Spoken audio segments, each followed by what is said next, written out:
Je vous souhaite la bienvenue, nous sommes ici au château de Los, en Périgord noir, proche des fameuses grottes de Lascaux. Je suis ravi de vous accueillir ici devant ce grand châtelet très impressionnant du Moyen-Âge, mais qui cache évidemment derrière un magnifique château qui date de la Renaissance, au plein milieu du XVIe siècle. Je vous invite à venir le découvrir avec moi.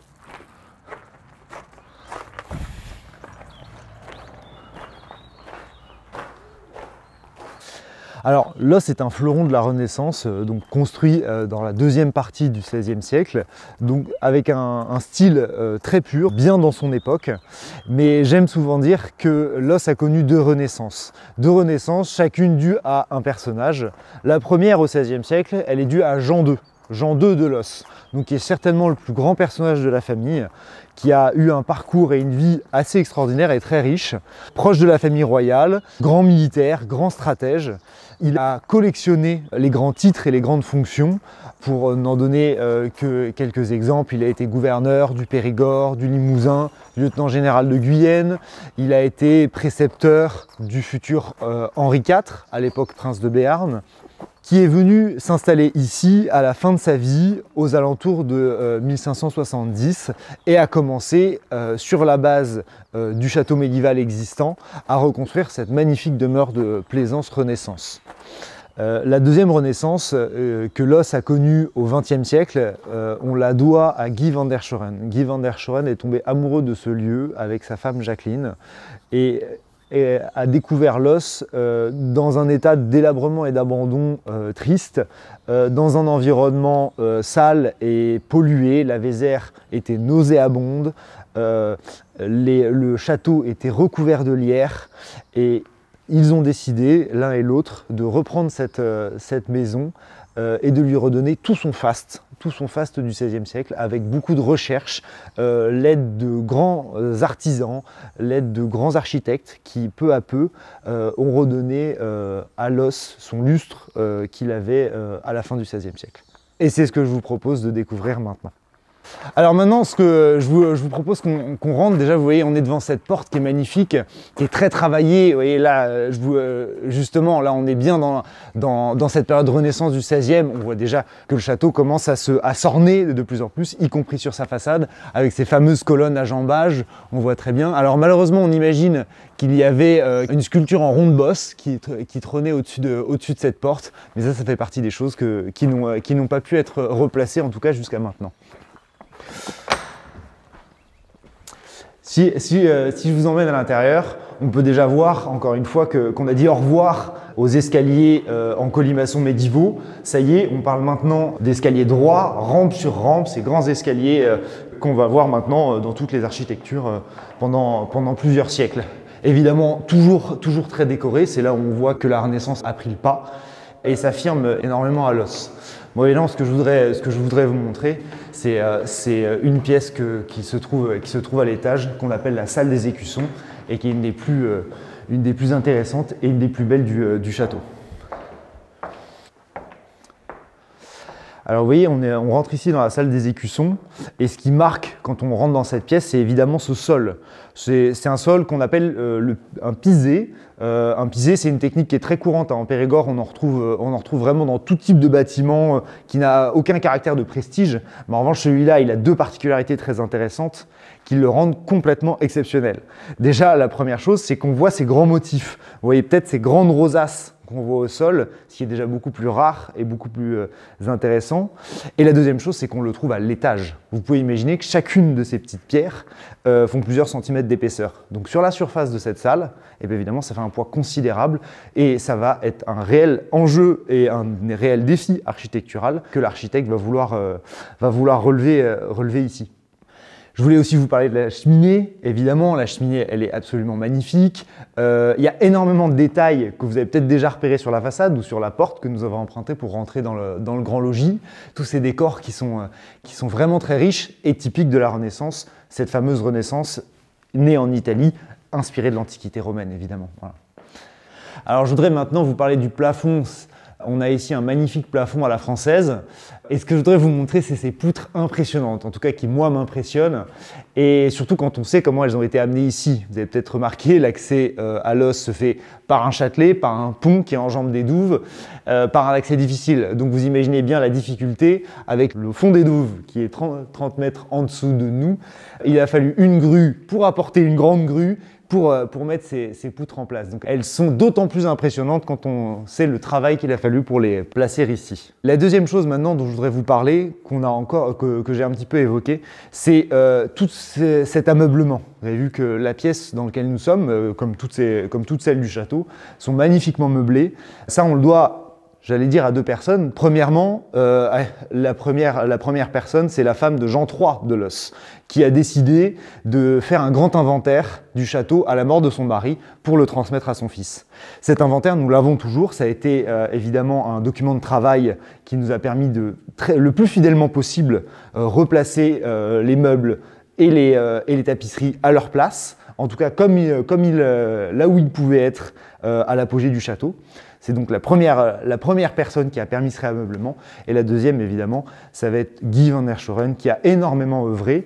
D'abord pour y placer toute une collection de famille, des meubles et des objets de famille qui ont ensuite, dans un deuxième temps, été complétés grâce à cet inventaire qui a été fait donc au tout début du XVIIe siècle. Pour en citer quelques-uns, évidemment, j'aimerais bien vous parler de ces marqueteries. On voit deux marqueteries de chaque côté, donc une crédence à droite et un coffre à ma gauche. Ces marqueteries qui sont remarquables déjà parce que c'est la première génération de meubles que l'on décore de cette technique. C'est une technique qui fait son apparition à cette époque, au tout début de la Renaissance. Et en plus, ce qui est intéressant, c'est qu'on voit un dessin très urbain, c'est-à-dire l'artiste rêve un peu d'une ville idéale, d'une ville symétrique et géométrique, comme on les rêve à la Renaissance. Et ce qui est intéressant, c'est que vous avez vu qu'ils sont chacun très marqués par leur origine.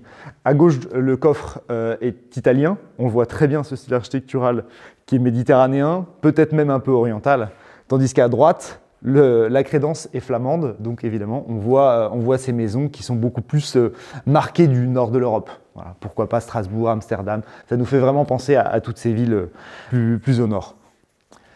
Vous avez aussi sûrement remarqué, notamment dans cette pièce, on a des magnifiques tapisseries du XVIe, et surtout qui sont remarquablement conservées. Ça, je pense que c'est une grande chance que nous avons ici.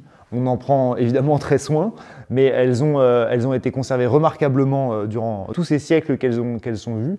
On a ici par exemple la préparation au tournoi, tapisserie très riche en couleurs, notamment avec son rouge, qui a l'intérêt d'être signée et d'être marquée de son origine. On aperçoit ici les premières boucles des B pour Bruxelles-Brabant, c'est tout simplement l'endroit où elle était tissée. Et le lissier a lui-même signé PVB pour Paul van der Borgd. Voilà, un grand lissier flamand de ce XVIe siècle. Alors, je ne vous ai pas parlé de l'utilité de cette salle. C'est une salle qui, a priori, faisait partie des appartements privés. On entend par là des appartements de vie quotidienne. Et c'était a priori une salle de travail, ce qu'on appellerait aujourd'hui un bureau, tout simplement. Donc, évidemment, on retrouve dans un endroit plus reculé et peut-être plus propice à la concentration, un espace de travail, c'est-à-dire le bureau, le meuble dans lequel il était très probablement prévu de travailler. J'en profite aussi pour attirer votre attention sur cette très jolie tapisserie qui est une des plus vieilles que nous avons au château. Elle est de la fin du XVe siècle. Et évidemment, ces vitraux qui ont été restaurés avec ces fameuses armes de l'os, 9 étoiles d'or sur fond azur. Et donc dans un bureau, il y a, comme je vous le disais, un espace de travail, mais je voudrais aussi vous montrer un espace tout particulier qui est évidemment là où on met les choses de valeur, tout simplement un coffre-fort du XVIe siècle. Alors en l'occurrence, le coffre-fort est assez imposant, c'est ce qu'on appelle une chambre au trésor. Tout simplement. Et comme son nom l'indique, c'est là où on met toute sa fortune. L'intérêt, c'est de savoir qu'est-ce que c'est une fortune. Évidemment, à cette époque, on pouvait avoir un peu d'or, d'argent, d'objets précieux. Certainement, on en mettait certains à l'abri à l'intérieur. Mais ce n'est pas ça qui constituait la fortune d'un homme et d'une famille, c'était évidemment les propriétés. Les propriétés, donc les titres. Les titres, c'est du papier, c'est très fragile. Donc il va falloir le mettre à l'épreuve de tout ce qui peut abîmer le papier. Évidemment, ça commence par le feu. La porte est en métal, ce qui sert en plus à son blindage. La deuxième chose qui peut abîmer le papier, c'est l'eau, l'humidité. C'est pour ça que cette pièce est rangée derrière la cheminée. Et enfin, la dernière chose qui peut abîmer le papier, c'est d'ailleurs toujours le cas aujourd'hui, évidemment, ce sont les rongeurs et les souris qui peuvent coloniser le château à certaines époques. Donc évidemment, on va laisser pour ça un trou en bas à gauche qui sert de chatière. Donc le chat va tout simplement avoir la mission de rentrer dans la chambre au trésor pour protéger les titres de propriété. Alors comme je vous le disais, ici on est dans les parties du château qui sont consacrées plutôt à la vie quotidienne, ce sont ce qu'on appelle les appartements privés, et évidemment il n'y a rien de plus privé qu'une chambre, et c'est ici que je voudrais vous emmener maintenant. On a une très jolie chambre qu'on appelle une chambre jaune, mais qui pour nous n'a pas vraiment de mystère. Je voudrais juste vous attirer votre attention sur le thème un peu de cette chambre, au-delà de sa couleur. On a un thème qui est extrêmement tourné vers la nature. Vous voyez, la Renaissance aussi se caractérise par ce goût prononcé de la nature, des jardins et de tout le thème floral et végétal. On le trouve énormément sur ce magnifique lit, vous voyez, ce lit qui est attribué à Androuet du Cerceau. On le trouve avec ses guirlandes de fleurs, ses guirlandes de feuilles. On voit que les pilastres sont très ornés, avec aussi certaines petites références à l'antique. Voilà. On retrouve ce thème de la nature aussi dans cette tapisserie. Tapisserie, vous avez remarqué qu'elle n'a aucune représentation humaine, ce qui est assez rare. En revanche, uniquement une composition florale, avec une fleur notamment sur laquelle j'attire votre attention, c'est la tulipe. Vous voyez, ça correspond évidemment à cette période où la tulipe arrive en Europe et fait ce qu'on peut appeler aujourd'hui un tabac. Voilà. Tout le monde se les arrache, elles deviennent un sujet de commerce et d'envie assez inquiétant, à tel point qu'il faut absolument encadrer le commerce et les échanges de cette fleur. Donc c'est pour ça que le bulbe de tulipe veut être coté en bourse à Amsterdam. Alors maintenant, je voudrais vous parler de ces deux meubles qui sont face à face. Ils sont amusants et ils nous aident bien à comprendre le mode de vie de l'époque. Vous voyez, à cette époque, les grands personnages en tout cas, quand ils se déplaçaient vraiment avec toutes leurs affaires. C'est-à-dire que leurs résidences ne sont pas meublées en permanence. Elles ne sont meublées que quand ils y sont. Pour ce mode de vie, évidemment, le coffre, il est très pratique. C'est à la fois un meuble, c'est à la fois un bagage, on met tout dedans et on s'en va avec. Alors, je vais tempérer un peu mon propos. On imagine bien que ce coffre, il est assez imposant, il a des pieds proéminents, il est assez finement décoré. On peut déjà imaginer qu'on avait perdu l'habitude de le transporter à chacun de ses déplacements. Mais on l'utilisait toujours. Et comme tout le monde, on a tous fait cette expérience. Pour l'utiliser, c'est assez pénible, hein. Quand il y a quelque chose qui est tout au fond, on est obligé de le vider entièrement pour prendre ce dont on a besoin. Donc on se dit, c'est plus possible, on décide d'inventer un meuble qui est beaucoup plus commode. Voilà. Et c'est à ce moment-là qu'on arrive sur la commode actuelle. Et elle est très intéressante, puisqu'elle ne fait pas partie des toutes premières commodes qui ont été conçues. Les toutes premières n'avaient que 2 tiroirs. Vous voyez que celle-ci, elle en a un peu plus, mais pourtant, on la considère toujours comme un bagage. On peut voir qu'il y a toujours les armes. On met toujours ces armes. On voit ici la couronne comtale et ici les armes qui ont probablement été effacées lorsque la commode a été vendue. Voilà. Donc elle n'a pas été conçue pour le voyage, hein. Ça n'a pas été conçu pour ça, mais à cette époque, on ne fait pas bien la différence entre un meuble et un bagage. Un meuble, c'est quelque chose qui bouge, c'est pour ça qu'on appelle ça un meuble, et c'est du mobilier, c'est quelque chose qui bouge. Et justement, je vous parlais tout à l'heure de la chambre au trésor, mais il va falloir aussi transporter son contenu qui a de la valeur. Et pour ça, on a un objet tout spécifique que j'ai très envie de vous montrer. On va aller le voir dans la salle d'armes.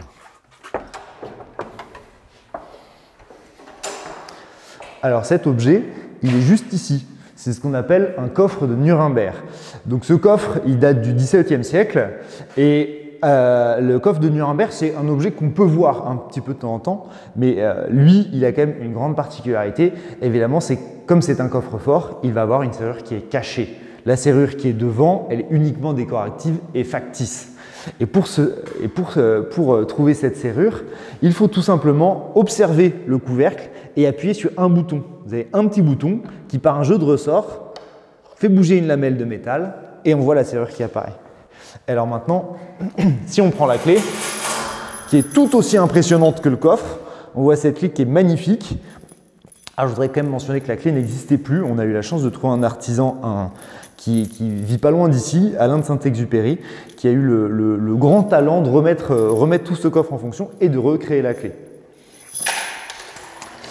Et si on ouvre ce coffre, on va tomber évidemment sur cette serrure qui est complètement impressionnante. Vous voyez, on voit une serrure qui a 11 points. 11 points, c'est absolument remarquable, notamment pour l'époque. On est au XVIIe siècle. Alors certes, on maîtrise la serrure depuis longtemps, mais c'est une serrure qui va être en avance sur son époque parce que l'âge d'or de la serrure ne viendra qu'au XVIIIe siècle, environ 100 ans plus tard.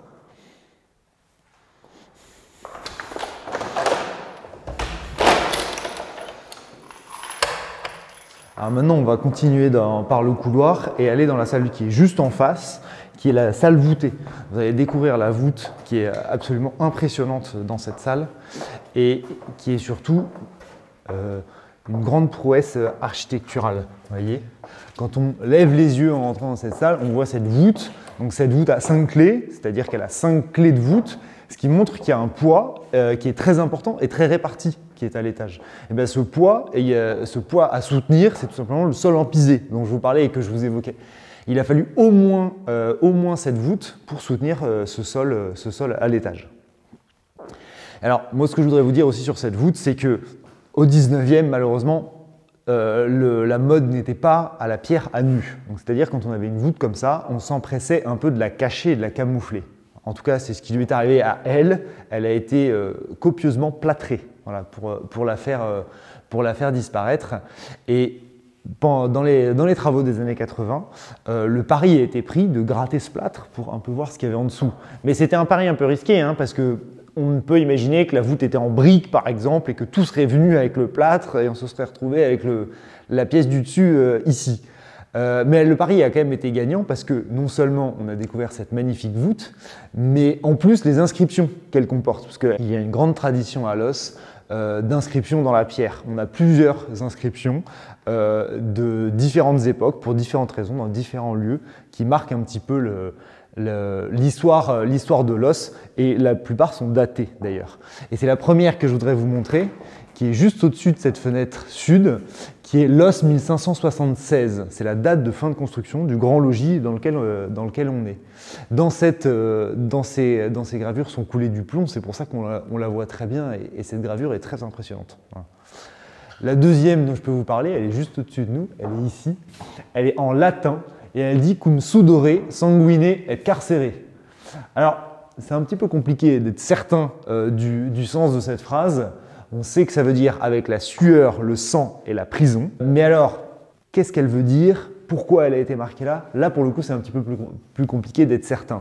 En tout cas, on pense que c'est une phrase de Jean II, Jean II de Los, qui a voulu un petit peu marquer sa vie, qui a été marquée par la sueur de son travail, le sang sur les champs de bataille et la prison, parce qu'il a lui-même été en prison dans les geôles de Charles Quint en tant que grand militaire. Et ce que je voudrais vous montrer ici, c'est un objet qui est quand même exceptionnel, dont on est très fier ici à Los.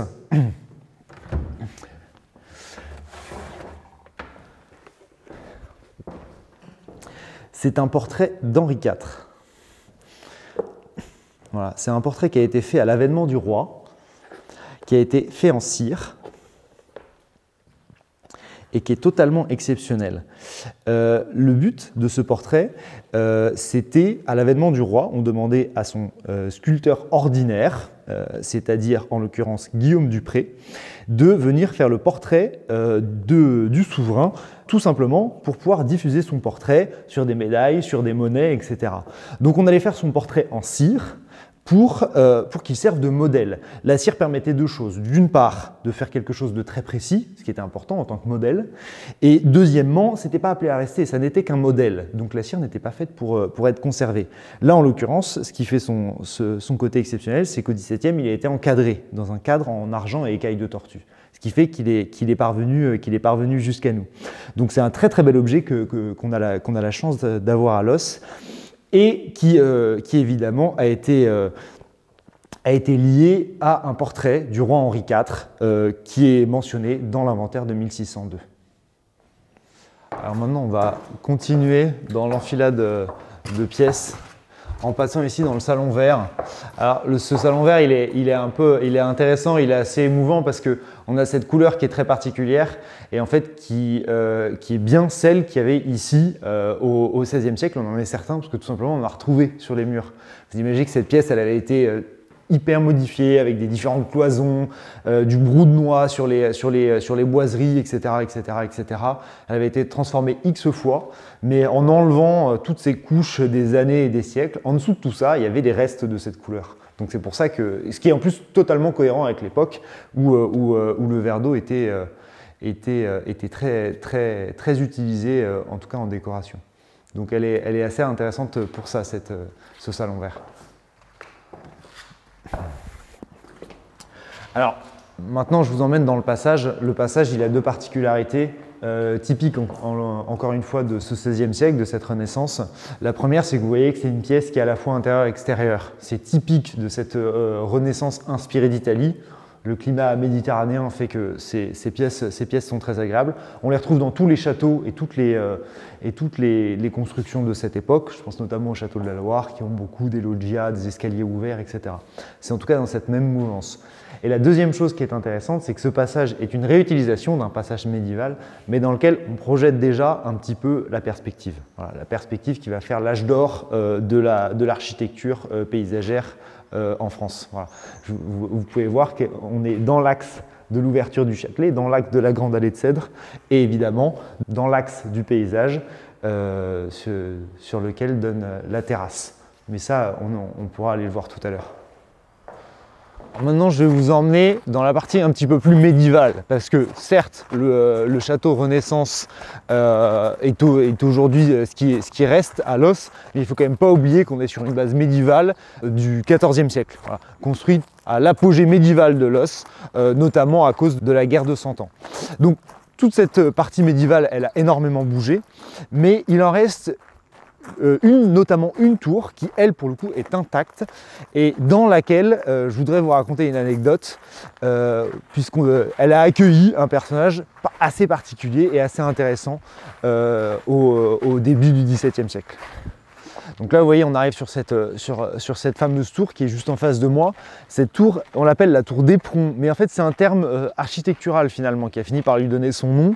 Mais c'est-à-dire, c'est une tour qui est un petit peu, qui sort un petit peu de l'enceinte, qui est un peu finalement en éperon. Voilà, d'où son nom. Donc, comme je vous disais, c'est celle qui a le moins bougé depuis le XIVe siècle. On a juste évidemment abattu les murailles pour faire circuler cette lumière qu'on apprécie tant à la Renaissance. Et voilà, c'est un des plus gros projet à venir à Los, puisqu'évidemment il y a toute la couverture qui est à reprendre, en tout cas sur la partie intérieure. La tour ronde a été déjà refaite. Maintenant, c'est la partie intérieure qu'il faut reprendre intégralement. Voilà, c'est un gros sujet pour nous, déjà parce que c'est un chantier important, encore une fois avec ses difficultés d'accès, mais surtout avec les difficultés de trouver des savoir-faire. Ça, c'est vraiment notre grosse problématique. Vous avez vu que cette couverture est en lauze. Lauze, c'est toiture en pierre si particulière en Périgord, mais où les artisans se raréfient. Et donc, trouver un artisan compétent et disponible et accessible en termes de prix, c'est très compliqué à trouver. Voilà, alors nous sommes ici dans ce qu'on appelle la chambre du capitaine de la garde écossaise. Alors ce qui est intéressant ici, c'est une anecdote, c'est le personnage qui y a vécu. Cette anecdote, en fait, elle commence à la fin de la guerre de 100 ans, quand une armée d'Écossais est venue aider Jeanne d'Arc, notamment, à délivrer la France. Dans cette armée d'Écossais, il y avait un certain Thomas Houston. Au moment où Charles VII a pu monter sur le trône et a été sacré, il a voulu remercier les Écossais de l'avoir aidé à délivrer la France. Donc il a constitué une garde de 24 archers écossais pour constituer sa garde du corps personnel. Quelques générations après, Jean II de Los prend la responsabilité de cette garde écossaise. Il est le premier Français à être capitaine de cette garde écossaise. On est à la fin du XVIe siècle, donc environ 100 ans plus tard après sa création. Et dans cette garde écossaise, il va rencontrer le descendant de ce fameux Thomas Houston, un certain Arthur, en tout cas A, on n'est pas certain de son prénom. Et dans cette garde écossaise, il va rencontrer ce fameux Arthur Houston, descendant de Thomas, et il va lui proposer de venir s'installer ici, tout simplement. Il va le recruter pour sa garnison de Los.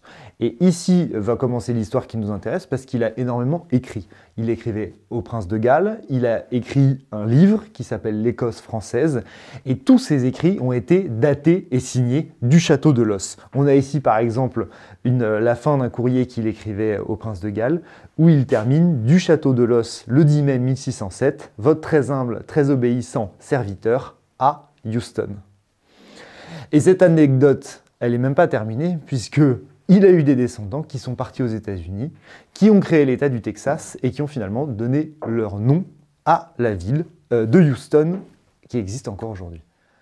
Alors maintenant, on va continuer avec un autre bâtiment qui a aussi une histoire un petit peu extraordinaire et qui a fait partie de ces pépites oubliées, comme il y en a énormément eu à Los. Alors, vous voyez que pour passer d'un bâtiment à un autre, ici, on traverse le jardin, ces fameux jardins Renaissance qui ont été entièrement reconstitués, qui a été le projet de Jacqueline Van der Schoren, mais qui en parle très bien dans une autre vidéo. Alors, la pièce que je vais vous montrer, elle n'est que très rarement ouverte au public, donc je vous invite à passer avec moi cette chaîne. Cette pièce, elle est très particulière puisqu'elle est symptomatique en fait de ce qui s'est passé à Los. C'est-à-dire que c'était une pépite qui a été finalement utilisée, recouverte et finalement un petit peu oubliée. Il ne faut pas oublier que Los a connu une grande activité agricole pendant longtemps. Et donc évidemment, tous les bâtiments ont été réquisitionnés pour cette activité agricole. Et donc ici, c'était devenu un chai. Je vais vous montrer un petit peu à l'intérieur, vous allez voir. Voilà, vous pouvez imaginer ici, donc sur tout le côté gauche, une rangée d'énormes barriques dans lesquelles on faisait le vin local. Les vignes étaient juste en face sur le coteau, d'une qualité qu'on ne peut pas appeler transcendante, évidemment. Donc on avait tout un bric-à-brac, etc., d'une ancienne activité viticole. Et après quelques recherches finalement assez récentes, puisqu'elle date de 2011, on s'est aperçu que ce bâtiment est absolument extraordinaire, puisque c'est un cadeau de Catherine de Médicis à Jean II de Los. Ni plus ni moins. C'est tout simplement la copie des écuries que Catherine de Médicis a fait construire pour elle-même aux Tuileries. Voilà. Alors, on en est certain déjà parce que les plans correspondent parfaitement, premièrement. Et deuxièmement, c'est un cadeau qu'elle a fait à plusieurs grands personnages de France. Et pour finir, on est bien certain que c'était les écuries parce qu'elles répondent à tout ce qu'on pensait des chevaux à cette époque. Vous avez vu, on voulait absolument les mettre contre un mur aveugle, mais que la lumière frappe leur croupe. C'est pour ça que les fenêtres ne sont que d'un côté. On trouve aussi cette voûte qui est entièrement faite en pierre de lave, ce qui est très intéressant, puisque ça permet de donner une inertie thermique absolument incroyable. C'est-à-dire que globalement, ici, il fait la même température toute l'année, hiver comme été. Donc c'est évidemment pour ça que ça a été très vite utilisé pour le vin. Mais alors aujourd'hui, on a un petit peu réactualisé son utilisation parce qu'on s'en sert tout simplement comme orangerie. Voilà. Tous les pots qui sont dans les jardins, on les rentre ici l'hiver puisqu'évidemment cette salle est protégée du gel. Et maintenant, pour clore un petit peu ce tour d'horizon que nous avons fait à Los, je voudrais terminer par le point d'orgue de la visite, c'est-à-dire la grande terrasse qui donne sur la Vézère.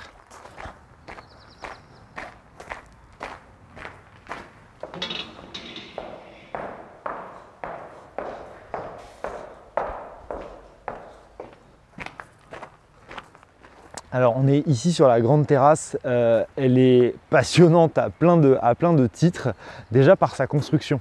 Sa construction, elle est très symbolique parce qu'on va devoir abattre le donjon médiéval pour l'installer ici. Alors, évidemment, on sait l'importance que peut avoir un donjon, hein, notamment en termes de puissance, ça représente vraiment l'histoire et l'assise d'une famille sur un territoire. Là, non seulement on va l'abattre, mais en plus, pourquoi? Pour construire une terrasse. Alors ça peut paraître totalement futile en face, mais de notre point de vue, ça va être passionnant parce que ça va être très révélateur de l'époque. C'est-à-dire, on abat cette période médiévale qu'on finalement on ne supporte plus et on va installer une terrasse qui, elle, va représenter l'art de vivre. Voilà, l'art de vivre, c'est on dit que la Renaissance a inventé l'art de vivre, en tout cas dans toutes ses versions. Et évidemment, cette modification architecturale, elle est très révélatrice de ça. Et surtout qu'elle n'a pas été du tout construite au hasard, hein, cette terrasse. Vous voyez, on est plein est, donc on est à l'ombre assez rapidement, en tout cas le soir. Elle est complètement au-dessus de l'eau, donc c'est-à-dire il fait très frais. On a vraiment la fraîcheur de l'eau qui remonte. Et évidemment, pour les chauds étés périgourdins, c'est très agréable. Et évidemment, tourner vers le paysage. Et tourner, mais vraiment à 360 vers le paysage. On a une très belle vue sur l'amont et l'aval de la Vézère. On aperçoit les jardins. On a évidemment aussi une très belle vue, un très joli recul sur le château et sur toute la campagne en face. En tout cas, j'espère que ce rapide aperçu vous a donné envie de venir nous voir. En tout cas, je serais ravi de vous accueillir et que vous puissiez prendre le temps de voir chacune de ces pièces, chacun de ces endroits insolites ou grandioses. En tout cas, je vous accueillerai avec grand plaisir.